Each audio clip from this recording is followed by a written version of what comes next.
Can AI replace me? I use AI every single day for my creative work, for my business, for my video edits. But the question now is, am I still the creator? In 2025, you cannot scroll past through YouTube without AI tools, AI gadgets, AI creations, AI video, AI everywhere. It's done by musicians, artists, creatives, video editors, designers, coaches. Everyone is using AI. But where are we actually going to? 2 of every 3 creative professionals are actually scared that AI will take their jobs away. But will it? Let's find out. I used to spend hours trying to organize my ideas, outline everything, trying to get it all perfect. And now I just can do it in a couple of minutes using AI. I created this entire YouTube script just using AI as a back and forth conversation starter. For example, anything when it comes to writing, ChatGPT can get you really powerful hooks, not perfect, but really powerful hooks, scripts, ideas, angles, everything in a couple of seconds versus you trying to outline things that would take hours and hours away. If you want to create visuals, you have Midjourney, you have ChatGPT, you have Crea, you have a lot of image creators. Even Canva has an image creator generator. So there's just a lot of ways of you to participate and be creative. Now in video editing, you can have AI voiceovers using 11 Labs. You can have this script to cut and automatically take out any silences that you have. So there's just so many tools happening at the same time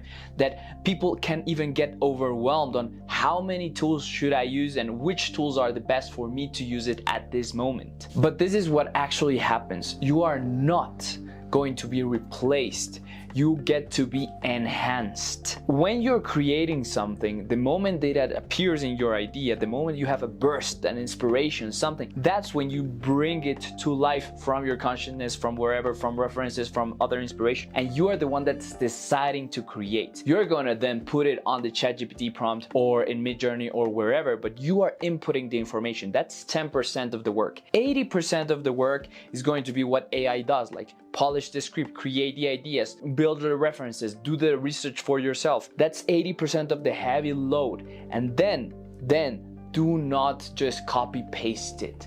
Do not just send it out in the world without actually having a revision, because that's where most people fail, and that's where you are lazy and you're losing your brain cells because you're not thinking enough, you're not doing the heavy lifting work. And the heavy lifting is just 10% of the polishing, making sure that this sounds right for you. This actually looks like something that was made by a human and not necessarily a ChatGPT result, because people can actually just taste the ChatGPT-ness of it. And AI, yes, can organize and outline everything, but you are the one that's directing the scene. AI just enhances and makes it faster. So what are the things that actually AI will do better than you? Again, it goes back to the speed part. It can create 10 hook ideas, 10 scripts ideas while you're sipping your coffee. You can go wide, meaning if you want multiple combinations, 50 variations of the hook, 50 variations of the image that you can put, you can ask that for ChatGPT, so it's gonna give you a wider variety of things for you to pick from. It's gonna allow you with pattern recognition because it's researching a couple of articles at the same time and it's bringing you the best information forward, so you can use it for that, interact the pattern. But remember that you are the one that's deciding the angle in which you are wanting to take the conversation. And depending on different search engines, because ChatGPT might be more biased, but if you use a DeepSeek or a Claude, you can have unbiased opinions where your ego is not involved and how you want to portray things isn't involved. So it's more objective rather than subjective.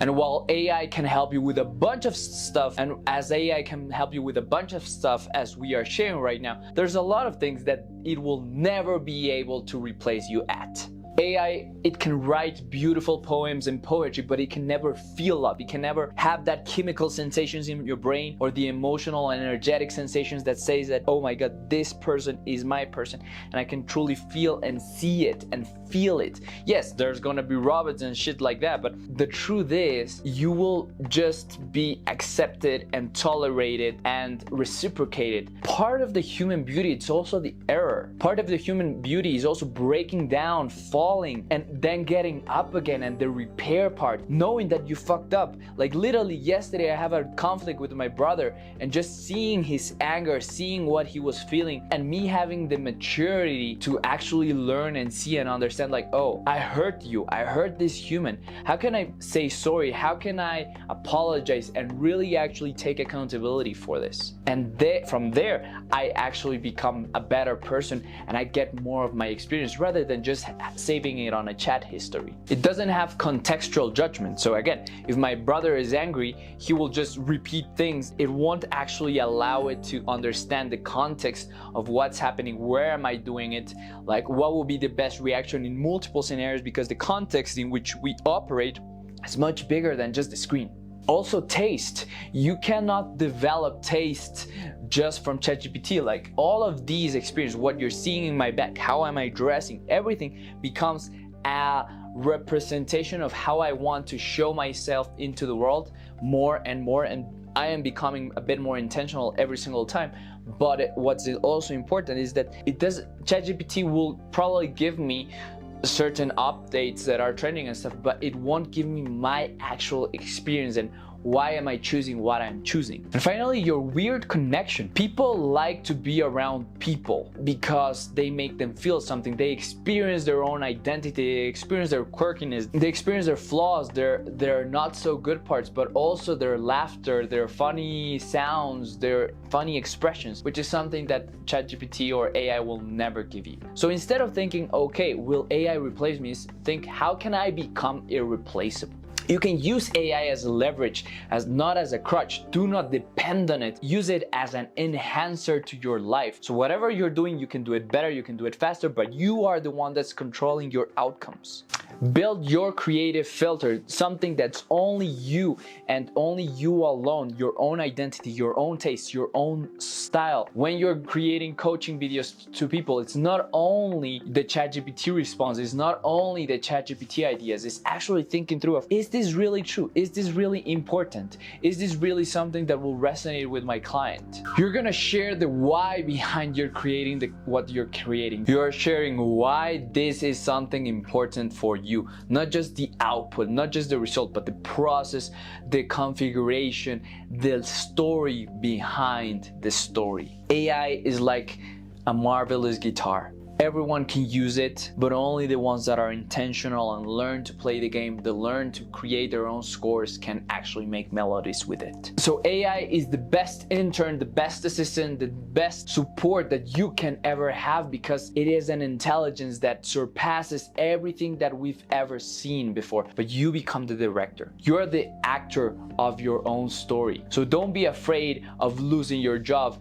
Be afraid of actually losing your voice, losing your own expression, losing your own essence that goes outside of just this factual visual machine. Double down on your ideas, your obsessions, your style, baby. Let AI handle the heavy lifting so you can stay light, healthy, sensitive, human. But besides what you're hearing from me, I want to hear you. How are you actually using AI?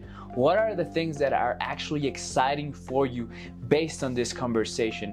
And remember that this is the best time to be alive. We have a lot of options right now, but it's more important for you to choose and stay with the course that truly fills your heart. Don't ask ChatGPT what's your purpose in life. Ask yourself, and then ask ChatGPT how can it help you make what you really want happen. See you in the next video. And again, if you want videos like this for your own coaching business, make sure you book a call with us below. Talk to you soon.